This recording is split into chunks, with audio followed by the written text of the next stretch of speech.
গানটির অর্থগুলো ভারতের সব ভাষার লোক মোটামুটি বুঝতে পারবে, যেমন আমরা পারি তেমনি অন্যান্য ভাষাতেও এই শব্দগুলো আছে, তারাও বুঝতে পারে।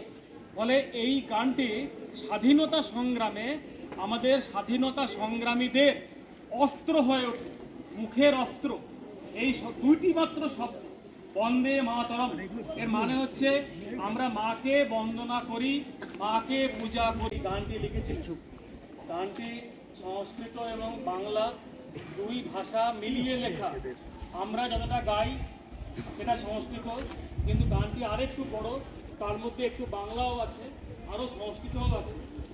এর আনন্দমঠ নামের উপন্যাস যে লেখেন তার মধ্যে তিনি এই গানটি অন্তর্ভুক্ত করেন, বন্দে মাতরম। যেটা জাতীয় সঙ্গীত, আমরা ধনধান্যে পুষ্পে বড়া গাইতাম, ছোটতে হাউদেরি মেতেভি গাইতাম, সেরকম বন্দে মাতরম তোমরা দেখেছো অনুষ্ঠানে, প্রতি অনুষ্ঠানে, বিশেষ করে স্বাধীনতা দিবস, নেতাজি সুভাষ চন্দ্রের জন্মদিবস, প্রজাতন্ত্র দিবস, বন্দে মাতরম কথাটা আমরা কিন্তু উচ্চারণ করি, এবং সেই গানটা আমরা যখন ছোট ছিলাম তখন গাইতাম। তো আজকে এই গানটি জাতীয় সঙ্গীত, আমাদের যে জাতীয় সঙ্গীত তোমরা গাও সেটা হচ্ছে ন্যাশনাল অ্যানথেম, আর এটা জাতীয় সঙ্গীত। দীপ্তবাবু আরও সুন্দরভাবে বলে দেবেন যে বন্দে মাতরম গানটা শুধুমাত্র ভারতবর্ষের স্বাধীনতা নয়, কালচারাল হেরিটেজ এবং সমস্ত কিছু স্বাধীনতা সংগ্রামীদের বার্তা বহন করে।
দেবলীনা ঘোষ, আমি কাঞ্চননগর ডিএন স্কুলের সঙ্গীত শিক্ষিকা।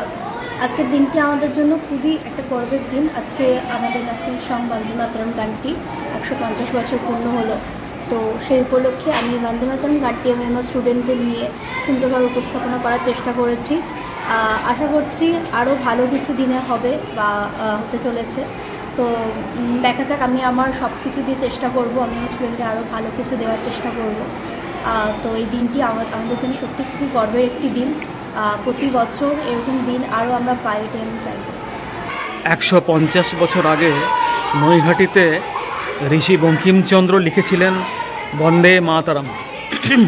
এই দুই শব্দের মধ্যে কী এমন ইন্দ্রজাল আছে যা আমাদের দেশপ্রেমের স্বাধীনতা সংগ্রামের দিনগুলিতে আমাদের স্বাধীনতা সংগ্রামীদের আচ্ছন্ন করে রেখেছিল এবং এক ভারত মাতার স্নেহচ্ছায়ায় সকলকে ঐক্যবদ্ধ করতে পেরেছিল।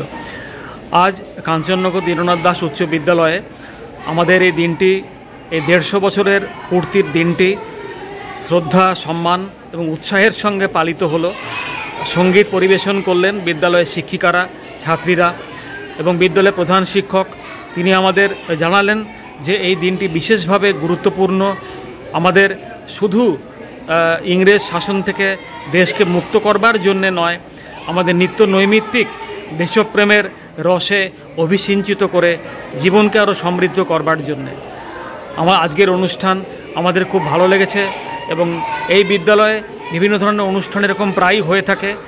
আশা করব ছাত্রছাত্রীরা আজকের দিনের থেকে তারাও অনেক কিছু শিখেছে। আজ কাঞ্চননগর ডিএন দাস হাই স্কুলে বন্দে মাতরম গানের 150 বছর পূর্তি হলো। 1875 সালের আনন্দ মাঠের এই গান, যেটা সংস্কৃত বাংলা ভাষা নিয়ে তৈরি, এবং গানের উৎপত্তি সম্ভবত বেদ থেকে, এবং সেই বেদের যে মাতৃবন্দনা, সেখান থেকে দেশমাতাকে বন্দনা, সেখান থেকে বঙ্কিমচন্দ্র, ঋষি বঙ্কিমচন্দ্র এই গানটি বন্দে মাতরম, মাকে দেশকে বন্দনা করা। এবং এই গান জাতীয়তাবাদের উন্মেষ, প্রতিটি স্বাধীনতা সংগ্রামী সারা ভারতবর্ষব্যাপী এই বন্দে মাতরম ধ্বনিটি এবং গানটি গ্রহণ করেছে, এবং প্রতিটি অনুষ্ঠান এবং যেখানে কোনো জাতীয়তাবাদী কোনো কিছু সঙ্গীত গাওয়া হয়, বক্তব্য হয়, সেখানে বন্দে মাতরম কথাটি উচ্চারিত হয়। তো এই যে বিপ্লব, এই গানের মধ্যে একটা বিপ্লব, একটা শক্তি, আত্মিক শক্তি জড়িয়ে আছে, এবং যার কারণে এই গানটি জাতীয় স্তোত্র হিসাবে আমাদের সারা দেশে পরিগণিত হয়েছে। আমাদের জনগণমনটা যেমন ন্যাশনাল অ্যানথেম, তো এই গানটি গোটা পৃথিবীব্যাপী, পৃথিবীর মধ্যে শ্রেষ্ঠ গান হিসাবে পরিগণিত হয়েছে। যে গানের প্রথম সুর দেন রবীন্দ্রনাথ ঠাকুর ও গেয়েছেন।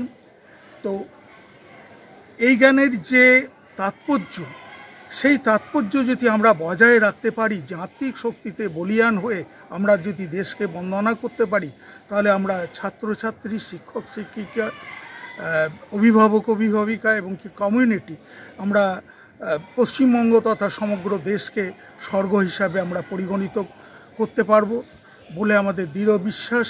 এবং এই গান আরও ছড়িয়ে পড়ুক গোটা পৃথিবীব্যাপী, এইটুকুই প্রার্থনা, শ্রদ্ধা, কামনা, প্রণাম জানিয়ে আমি আমার বক্তব্য শেষ করছি। আমি ডক্টর সুভাষচন্দ্র দত্ত, প্রধান শিক্ষক, Kanchannagar DN Das high school. সমস্ত মিডিয়াকেও আমি অসংখ্য ধন্যবাদ জানাচ্ছি এই ধরনের জাতীয়তাবাদী খবর প্রকাশ করার জন্য।